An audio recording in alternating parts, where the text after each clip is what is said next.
오늘 본문은 기독교인이 아닌 분들도 많이 알고 있는 그런 얘기입니다. 특히 7절에 나오는 너희 중에 죄 없는 자가 먼저 돌로 치라는 말씀은 신앙 유무와 상관없이 가끔 인용되는 것을 봅니다. 보통 이런 뜻으로 인용합니다. 사람 중에 털어서 먼지 안 나는 사람이 있냐? 정도 차이는 있을지라도 우리 모두가 다 죄인이 아니냐? 어떤 사람의 죄가 드러났다고 너무 몰아붙이지 말고 적당선에서 용납하고 덮고 넘어가자. 이런 뜻으로 인용되는 것 같습니다. 그런데 오늘 본문이 과연 이러한 해석을 지지하는지는 조금 의문입니다. 우선 오늘 본문의 전체 분위기를 좀 느껴보도록 하겠습니다. 음행을 하다가 현장범으로 잡힌 그 여인 못지않게 예수님도 상당한 위기 상황에 처해 있습니다. 그 여인을 앞장서서 끌고 온 서기관들과 바리새인들, 유대 지도자들이 예수님을 어떻게 해서라도 잡아들일 그런 올가미를 치고 있었기 때문입니다. 그들이 예수님께 이렇게 물었습니다. 음행 현장범은 율법에 돌로 쳐서 죽이라고 되어 있는데 예수 당신의 견해는 무엇입니까? 이때 예수님께서 율법대로 하라고 하면 문제가 발생합니다. 그동안 예수님의 가르침의 핵심은 사랑과 생명이었습니다. 예수님께서 율법대로 돌로 치라고 하시면 그것은 그동안의 가르침과 상반된 것을 말씀하시는 것이 되고 결국 예수님은 위선에 떨어지게 됩니다. 그렇다고 예수님께서 그 여인을 풀어주라고 하시면 예수님은 곧바로 올가미에 떨어지게 됩니다. 풀어주라는 얘기는 예수님께서 공적으로 율법을 부인한 것이 되는 것이고 그 죄목으로 예수님은 체포되게 될 것입니다. 예수님은 진퇴양난에 빠지셨습니다. 그러나 예수님은 그 유명한 한마디로 이 어려운 상황에서 빠져나오십니다. 너희 중에 죄 없는 자가 먼저 돌로 치라. 이 말씀에 너무 쉽게 감탄하기보다는 조금 우리가 침착하게 상황을 관찰할 필요가 있습니다. 정말 이 말씀이 예수님의 위기를 역전시킨 것입니까? 저는 아니라고 생각합니다. 이제 조금 더 깊이 있게 당시 상황 속으로 들어가 보겠습니다. 예수님을 눈의 가시처럼 여겼던, 예수님을 고발할 기회만 노리고 있던 유대 지도자들은 예수님의 말과 행동에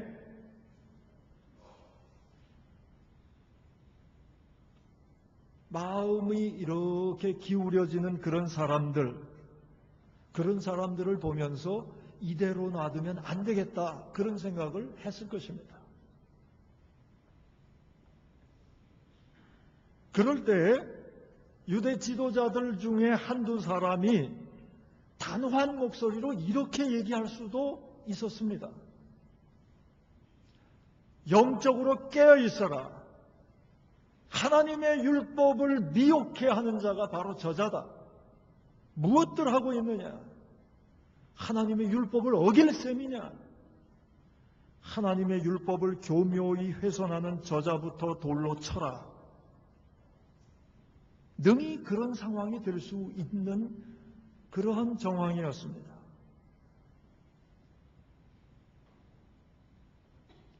저는 1975년에 대학교를 입학했습니다. 그해 2월 15일에 독재헌법으로 말이 많았던 유신헌법, 재신임을 묻는 국민투표가 있었고 현격한 차이로 재신임을 받게 되었습니다. 유신헌법이 재신임되자 대학가는 데모의 소용돌이 속에 휩쓸리기 시작했습니다. 제가 입학했을 때부터 데모가 심하게 시작되었습니다. 학생들과 경찰 사이에 팽팽한 긴장을 몸으로 경험할 수 있었습니다. 그리고 그때 앞장섰던 사람의 한마디가 얼마나 큰 위력을 발휘하는지 무서울 정도로 체험했습니다. 경찰은 철모를 쓰고 방패를 들고 열맞춰서 앞에 서 있고 대학생들은 돌을 하나씩 들고 대치하고 있습니다. 그렇게 긴장이 고조되는 그러한 때에 데모대 앞에서 몇 사람이 던져! 그러면 갑자기 모두가 다 돌을 던지는 거예요. 근데 그렇게 돌이 날아와도 경찰은 훈련받은 대로 아무 소리 안 하고 요동치 않고 서 있습니다. 그렇게 침묵을 지키던 경찰이 발을 구릅니다. 경험해 보신 분들 계실 거예요. 그 군합으로 발을 탁탁 굴르면 굉장한 위협을 느낍니다, 사람들이. 그러다가 일제히 기합 소리를 내요. 와! 그 소리 내면서 앞으로, 데모대 앞으로 전진하게 되면은 그 기세에 눌려서 대학생들은 풍비박산이 돼서 흩어집니다. 그때 이제 최루탄도 쏘고 총소리와 함께 그렇게 되면 아주 풍비박산돼서 흩어지죠. 얼마나 놀라서 도망갔는가는 그 나중에 대치했던 그 경찰과 학생이 대치했던 그 장소를 보면 알 수 있습니다. 도망가느라고 그렇게 기세등등하게 돌을 던지던 학생들이 그 기합 소리에 놀래가지고 그리고 최루탄 쏘는 총소리에 놀래서 도망갈 때 얼마나 놀래서 급히 도망갔냐 하면은 그 도망간 자리에 벗겨진 신발들이 즐비했습니다. 갑자기 빨리 뛰려고 그러면 신발이 벗겨지거든요. 너희 중에 죄 없는 자가 먼저 돌로 치라는 말은 결코 안전한 말이 아닙니다. 율법을 미혹해 하는 자로다. 율법대로 하라. 누가 이런 소리 한번 지르게 되면 그 분명한 현장범을 버려두고 과연 사람들이 순순히 돌아갔겠습니까? 그 여자만이 아니라 예수님도 돌맞을 위험에 처한 일촉즉발의 위기 상황이었습니다. 무엇이 사람들을 돌아가게 한 것입니까? 그 말 때문입니까? 무슨 힘이 작동했기에 율법이라면 죽음도 불사하는 유대 지도자들마저도 돌아간 것입니까? 그들이 돌아갔다는 것은, 유대 지도자들이 돌아갔다는 것은 보통 일이 아닙니다. 그들이 목숨 걸고 지키던 율법을 스스로 포기한 셈이 되기 때문입니다. 무엇이 도대체 무엇이 그들을 돌아가게 힘을 발휘한 것입니까? 저는 예수님이 2번 땅에 글을 쓰시면서 침묵하실 때에 예수님으로부터 사람들이 거역할 수 없는 그 어떤 힘이 뿜어져 나왔다고 짐작합니다. 6절을 읽겠습니다. 6절입니다. 그들이 이렇게 말함은 고발할 조건을 얻고자 하여 예수를 시험함이로라. 예수께서 몸을 굽히사 손가락으로 땅에 쓰시니. 고발할 조건을 얻고자 하여 예수를 시험함이라. 사람들은 예수님을 죽일 조건을 찾고 있었습니다. 이때 예수님은 그 가련한 여인을 살릴 생각을 하셨을 것입니다. 사람들은 죽음을 생각했지만 예수님은 생명을 생각하셨습니다. 저 여인도 귀여운 아기로 태어났을 때가 있었을 텐데, 저 여인에게도 저를 애지중지하던 엄마가 있었을 텐데, 저에게도 안아주고 얼러주던 든든한 아빠가 있었을 텐데, 저 여인도 소녀 시절에 분홍빛 꿈을 가졌을 텐데 어찌해서 저렇게 험한 상황에 빠졌을까? 저 여인에게 다시금 아침의 햇살 같은 새 생명을 주어서 다시 살게 하고 싶다. 이런 생각을 예수님께서 하셨으리라 짐작합니다. 이러한 짐작은 제 마음대로 한 것은 아니고, 예수님께서 이 땅에 오신 목적은 성경 곳곳에 기록되어 있듯이 사람들에게 진정한 생명을 주시기 위해서입니다. 예수님께서 이 땅에 오신 것은 생명을 주려, 생명을 풍성히 주려 함이라고 요한복음 10장 10절에 기록되어 있습니다. 여기에서 힌트를 얻어서 생각해 보는 거예요. 다 죽어가는 여인, 이미 모든 것을 잃어버린 헌신짝처럼 돼버린 여인, 그 여인을 보면서 예수님은 생명을 생각하셨을 거예요. 예수님께서 땅에다 쓰신 단어는 생명이었으리라, 그런 짐작을 해봅니다. 여러분, 죽음은 생명 앞에서 결국 지게 되어 있음을 믿으시기를 바랍니다. 죽음의 어두운 세력에 기꺾이지 말고 생명을 소중히 하는 일에 힘을 내시기를 바랍니다.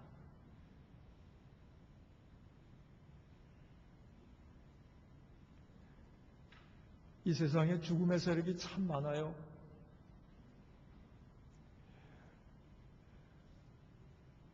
다른 말로 하면 허무의 세력, 무의미의 세력, 그 세력 속에서 살아남아야 한다는 그런 스트레스, 그것들이 우리를 얼마나 괴롭힙니까?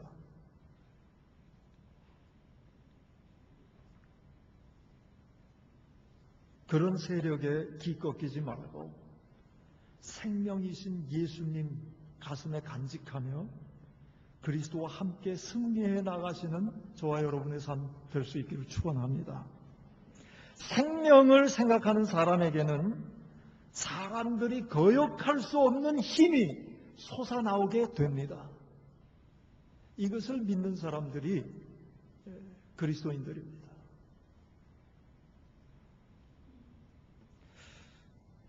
드디어 예수님께서는 생명의 권위를 가지고 7절 말씀을 하시는 거예요. 너희 중에 죄 없는 자가 먼저 돌로 치라. 그리고 8절에 보면 다시 침묵하시면서 땅에다가 두 번째 글을 쓰십니다. 이때 무엇을 쓰셨을까요? 또다시 그 당시 정황을 생각해 봅니다. 지도자들 중에 누군가가 엄중한 목소리로 하나님을 버릴 셈이냐, 율법대로 하라, 그렇게 외쳤다면, 그래서 사람들이 돌을 던지기 시작했다면 예수님은 어떻게 하셨을까요? 큰 소리를 질러 말리셨을까요? 과연 말려졌을까요? 데모를 경험해 본 사람으로는 말리지 한 사람이 큰 소리 질렀다고 돌 던지기 시작하는 그 대세를 말릴 수 없었을 것입니다. 그렇다고 예수님께서는 혀를 차시면서 어리석은 인간들, 그렇게 조용히 말씀하시고 자리를 뜨셨을까요? 이러한 것들은 예수님과 어울리지 않습니다. 사람들이 돌을 던지기 시작했다면 예수님은 어떻게 하셨을까요? 예수님은 그 여인 곁으로 다가가서 그 여인을 감싸 안으셨을 것입니다. 저는 이제는 십자가를 보지 않고도 그것을 압니다. 제가 부끄러운 일을 했을 때, 부끄러운 일을 해서 며칠이 지나도 그 생각만 하면 몸이 떨리는 그러한 일을 했을 때, 그때마다 우리 예수님은 한 번도 어김없이 저를 감싸 주셨습니다.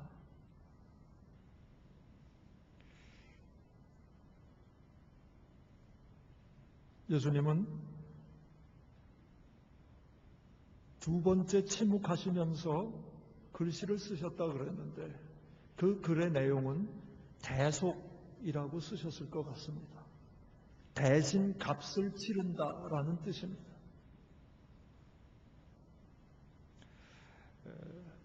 아마 이 중에 대구에서 오신 분들 계실 텐데요. 대구에 최초로 세워진 교회가 대구제일교회입니다. 1898년, 지금으로부터 112년 전에 안의화 선교사, 미국 분이에요. 본명은 제임스 에드워드 아담스인데 이제 한국명이 안의화예요. 안의화 선교사에 의해서 그 교회가 조그맣게 시작되었고, 그 다음에 첫 세례자를 냈는데 그 세례자의 세례받은 사람의 이름이 서자명 씨입니다. 1898년 안의화 선교사는 지금의 대구제일교회 옆길인 뽕나무 골목에서 전도 강연을 하고 있었다고 대구제일교회 약사에 나와요. 사람들이 운집해 있었습니다. 서자명 씨도 그 청중의 한 명이었습니다. 그때 어떤 나무꾼이 산에서 나무찜을 많이 해가지고 지게에 지고 내려왔는데 길이 좁고 사람이 많이 있어서 지나가기가 어려웠습니다. 근데 비교적 공간이 남아있던 안의화 선교사 옆에 그 옆을 통해서 지나가고자 했는데 그만 나무찜의 솔가지가 안의화 선교사의 뺨을 찔러서 선혈이 낭자하게 되었습니다. 이때 그 광경을 본 모든 사람들이 너무나 당황해하면서 안의화 선교사가 어떻게 하는가를 주시했습니다. 그때 안의화 선교사는 노여워하거나 그 초부를 꾸짖지 않고 손수건을 꺼내서 지혈하면서 이렇게 말했다고 합니다. 괜찮습니다. 내가 부주의해서 미안하게 되었습니다. 용서하십시오. 서투른 한국말로 사과를 했다고 그래요.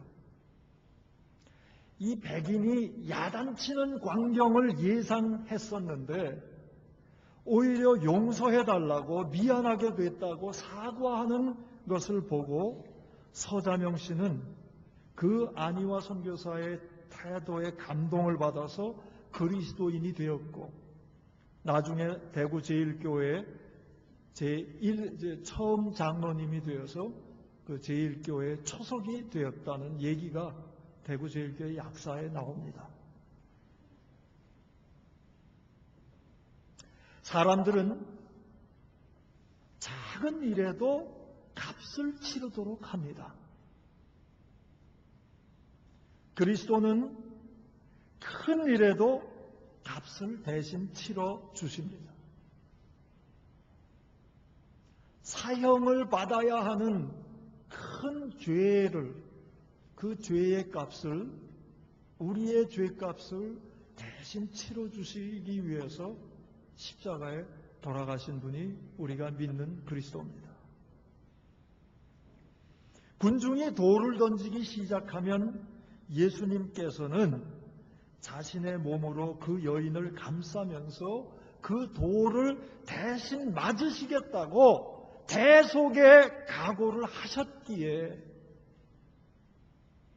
돌을 던지면 맞겠다고 각오하시면서 땅에다가 대속이라고 글을 쓰셨으리라 그런 생각을 하는데 그랬기에 너희 중에 죄 없는 자가 먼저 돌로 치라는 그 말씀이 위력이 있었던 것입니다.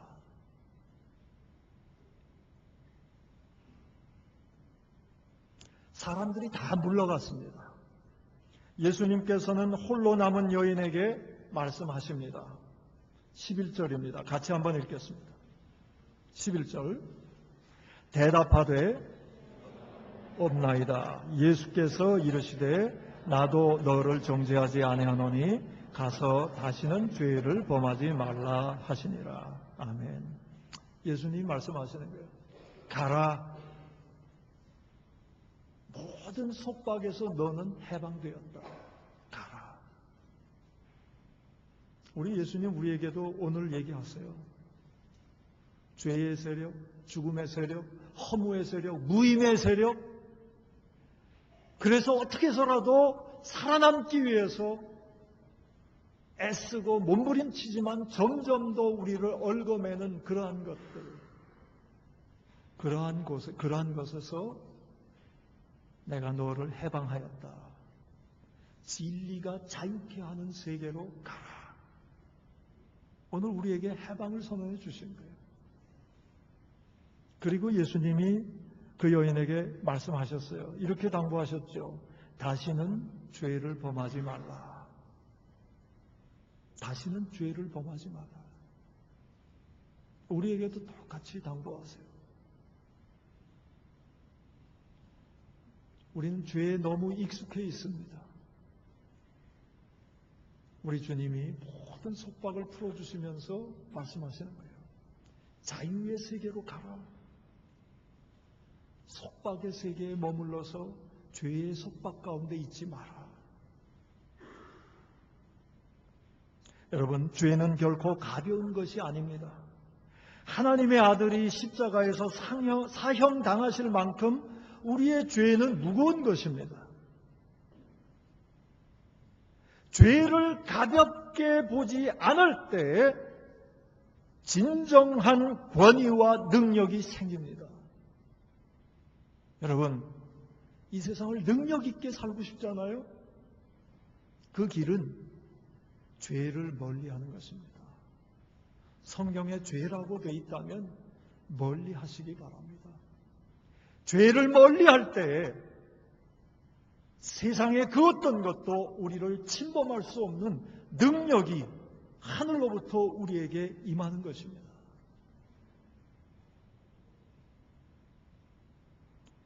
오늘부터는 다시는 죄의 곁에 가지 않으므로 하늘의 능력으로 우리가 사는 것처럼 살 수 있기를 간절히 축원합니다. 오늘은 종교개혁주일입니다. 이 시대에 다시금 우리 기독교가 개혁되어야 합니다. 바로 우리의 죄 때문에, 우리의 허물과 부족함 때문에 우리 주님이 욕을 먹고 계시잖아요.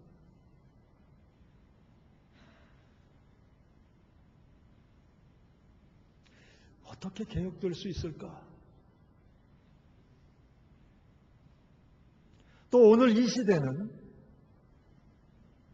정말 그리스도의 능력을 힘입은 그리스도인들, 그 그리스도인들의 리더십을 기다리고 있는 시대입니다.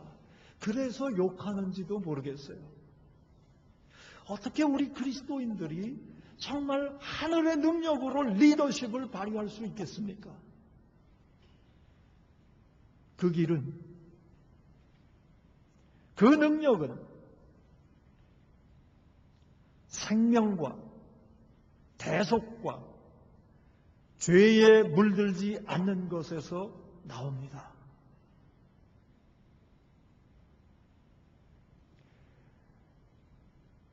하나님께서는 우리가 그 본을 보이시기를 원하십니다.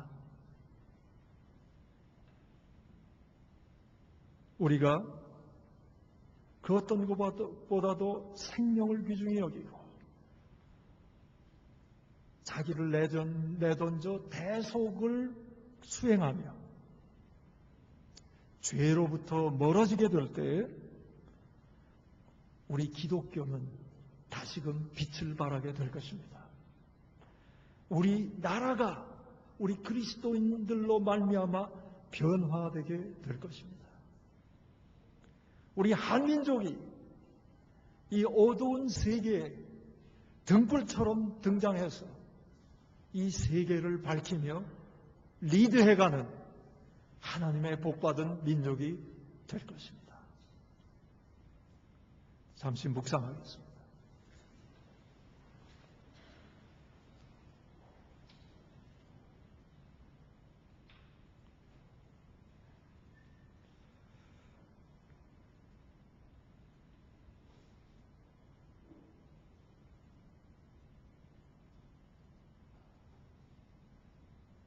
오늘 주신 하나님의 음성이 내 생각과 삶에 영향을 미칠 수 있도록 우리의 마음문을 활짝 열 수 있기를 바랍니다.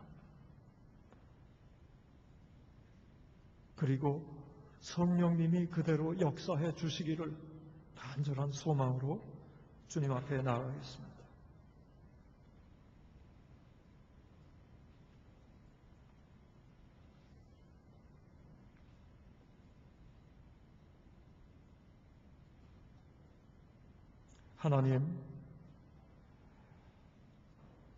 하나님의 아들의 생명까지 주시면서 우리에게 새 생명 주셔서 살고 있는데 우리가 하루하루 말하고 행동하는 것 중에